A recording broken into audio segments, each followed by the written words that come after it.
ஆம், நான் தான். தங்களை காண புலவர் பாலபத்திர ஓனாண்டி வந்திருக்கிறார். பாலபத்திர ஓனாண்டி வந்து தொலைய சொல்லும். ஓனாண்டி கோணாண்டி.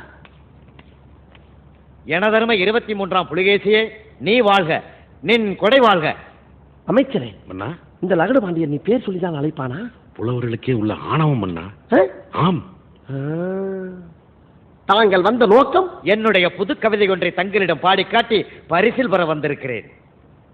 பரிசு பாடு, பாடி தொலையும். மன்னா, மாமன்னா, நீ ஒரு மாமா மன்னா. பூமாரி தேன்மாரி, நான் பொழியும், நீ ஒரு முள்ளமாரி. அரசியலில் நீ தெள்ளியதோர் முடிச்சவிக்கி. தேடி வரும் வறியவர்க்கு மூடா, நெடுங்கதவு உன்கதவு என்றும் மூடாமல் மறைக்காமல் நீ உதவு. எதிர்த்து நிற்கும் படைகளை நீ புண்ணாக்கு, மண்ணோடு மண்ணாக்கு. இந்த அகிலத்தை அடைகாக்கும் அண்டங்காக்கையே.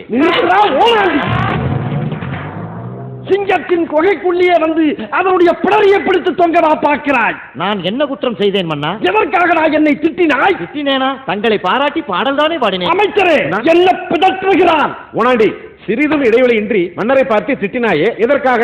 எப்போது திட்டினேன்? புழுகாதே புலவா. மன்னரை பார்த்து மாமா மன்னன் என்றாயே. ஆமாம், மாமன்னர் என்றால் பெரிய மன்னர், மாமா மன்னர் என்றால் மன்னர்களுக்கெல்லாம் மன்னர் என்று கூறினேன். மன்னரின் முகம் பார்த்து முள்ளமாரி என்றாயே. ஆமாம், மாறி என்றால் மழை, முள்ள நிலத்தில் பெய்கின்ற மழை போன்றவனே என்று கூறினேன். முடிச்சவிக்கி அரசியலில் போடுகின்ற சூழ்ச்சியான முடிச்சுகளை அவிழ்ப்பவன் என்று கூறினேன். மூடா என்றாயே. அடுத்த வார்த்தையை சேர்த்து பார்க்க வேண்டும்.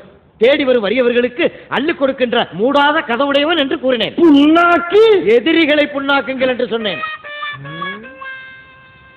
வேற என்ன சொன்னான்? அமைச்சரே, இந்த முறை மாட்டுவான். என் மூக்கை குறிபார்த்து அண்டங்காக்கா என்று சொன்னாயடா, அதற்கு என்ன அர்த்தம்? அண்டம் என்றால் உலகம், காக்கை என்றால் காப்பாற்றுவது, உலகத்தை காப்பாற்றுபவன் என்று கூறினேன். அப்படியா அர்த்தம்? அப்படித்தான் நான் பாடினேன். இல்லை இல்லை, நீ என்ன விளக்கம் சொன்னாலும் அதை ஏற்றுக்கொள்ள என் மனம் மறுக்கின்றது. உனக்கு பரிசும் கிடையாது, ஒன்றும் கிடையாது. உதைப்பதற்குள் ஓடிவிடு. மன்னா, என்ன? என் சாபத்திற்கு ஆளாகாதீர்கள். மன்னா, வயதிலே மூத்தவன் என்ற முறையில் சொல்லுகிறேன், அளவுக்கு அதிகமாக நடக்கிறேன்.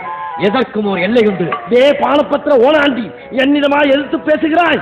இன்னும் கொஞ்ச நேரத்தில் உன் கண் விழிகள் இரண்டும் பிரிஞ்சு வெளியே தொங்கப் போகிறது. யாரங்கே அந்த மூக்குப்பிடியை அள்ளி அவன் முகத்தில் போடுங்க. இது அநியாயம், அக்கிரமம். எனக்கு இது நியாயமடா? நன்றாக தூவுங்கள்.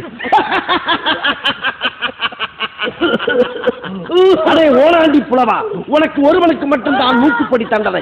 இனி இந்த அரண்மனைக்குள் எந்த புலவன் கால் வைத்தாலும் அவனுக்கு மிளகாய் பொடி தண்டனை. கருவம் தலைக்கேறிய மன்னா,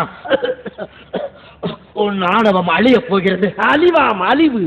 என்னை அழிக்க எவனடா வருவா?